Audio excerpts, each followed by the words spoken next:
Една жена, когато е влюбена, става сляпа за останалия свят. Това е реалност, която малко мъже успяват да разберат, защото живеят измъчвани от несигурност, вярвайки, че във всеки един момент ще се появи някой по-добър и ще им я отнеме. Но истината е следната. Една жена не се влюбва така, както един мъж.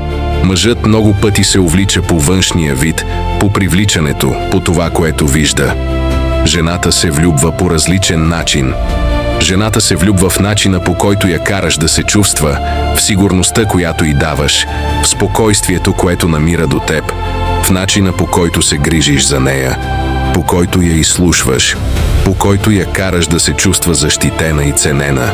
Когато една жена намери това, когато наистина го намери, всичко останало престава да съществува. Затова една влюбена жена може да има пред себе си най-привлекателния мъж, който да флиртува с нея, да й казва красиви неща, да й предлага небето, и това дори няма да я разколебае.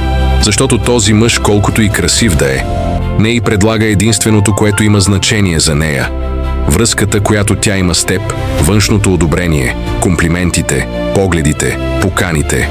На една жена, която е влюбена, не й влияят. Тя отлично знае, че такива мъже съществуват, но вече нищо от това не я интересува.